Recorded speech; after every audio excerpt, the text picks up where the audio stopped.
있을까요?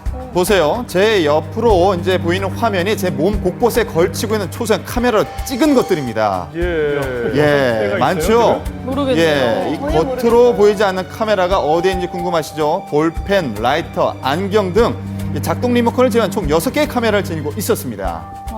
악용되겠어요. 이제 이 초소형 캠코더 같은 경우는 전문가들이, 뭐 변호사, 세무사들, 그다음에 뭐 계약권이 많은 회사원들이나 이런 분들이 착용을 많이 하시고요.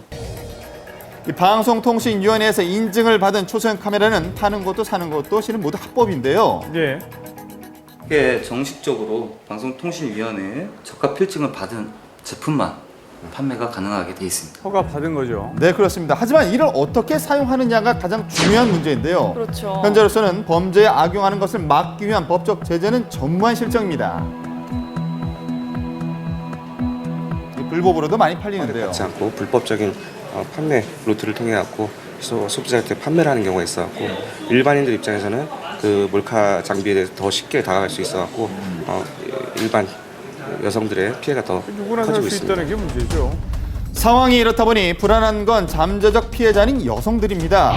나도 모르는 사이 범행의 대상이 될 수 있는 몰래카메라 범죄. 여성들의 입장을 들어봤습니다.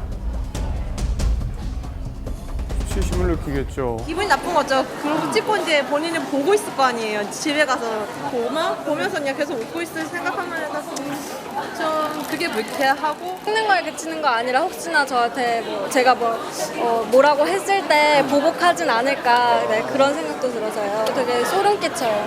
그럼요.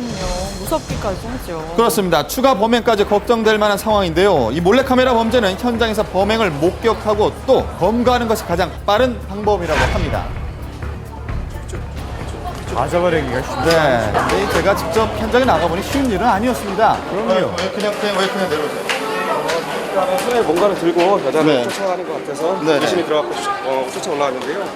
특별한 의심점이 없어서 어려운 일단 일 출소를 아니에요. 이게 계속 이게 확인을 전부 다 해봐야 되는 건가요? 일일이 전부 확인해야 됩니다. 그 피의자들의 네. 행동을 하나하나 다 지켜봐야죠.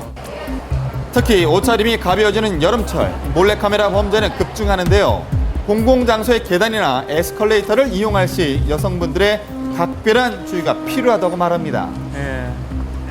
현재까지는 특별한 예방법이 없습니다. 왜냐하면은 피해자들 자체가 자기가 피해를 당하고 있다는 인식 자체를 못하니까요. 네. 뒤에 누군가가 손에 스마트폰이나 아니면은 어떠한 물체를 들고 있으면은 일단 의심을 해볼 만합니다. 먼저 올려 보낸 다음에 그 다음에 올라가시던가 아니면은 주변 사람들한테 도움을 요청해서 112에 신고를 하시면 됩니다. 해가 갈수록 기술은 발달하고 몰래카메라 범죄자도 확대되고 있습니다. 하지만 예방책과 대비책은 미비한 상황인데요. 이 몰래카메라 범죄를 줄이기 위한 현실적인 대책이 시급해 보입니다. 네.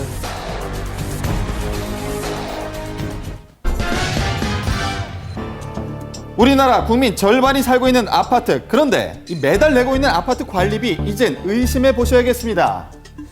전혀 따지지도 않았죠, 보통. 50만 원 나오냐? 주인돈이 세는 안 가지 말았지. 줄줄 샜다는 거지. 이 비싼 관리비를 내고 있다는 서울의 한 아파트인데요. 확인하기 위해 안으로 들어와 봤더니 이 시설이 녹슨 것도 모자라서 배관에서 물이 줄줄 새고 있습니다. 어이구. 이처럼 비싼 관리비 받으면서 관리는 매우 허술해 보이는데요. 이해가 안 가시죠?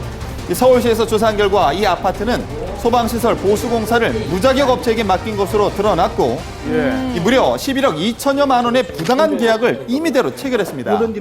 이에 따른 이익은 입주자 대표의 입속을 챙기는 데 사용된 것으로 추정되고 있는 상황인데요. 비현심적이네요. 네, 어떻게 대형 공사를 주먹구구식으로 진행할 수 있었던 것일까? 관리소의 입장을 들어봤습니다.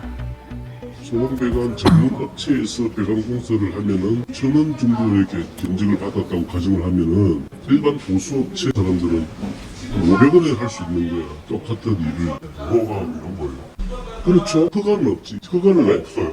허가는 없지요. 보수업체니까. 결국 부실 공사로 이어져서 주민에게 관리비 폭탄까지 떠안겼습니다. 예.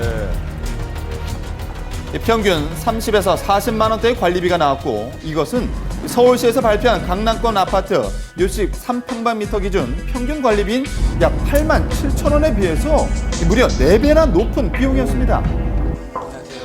당한 주민들의 속은 말이 아닐 것 같은데요. 보통 50만 원 나오는데 왜 갑자기 50만 원 나오냐? 그럼 뭐가 어떻게 잘못했다고 그냥 뭐 처리도 안 하고 그냥 뭐 떼꼬부로 넘어가 버려. 그렇게 해서 산 사람이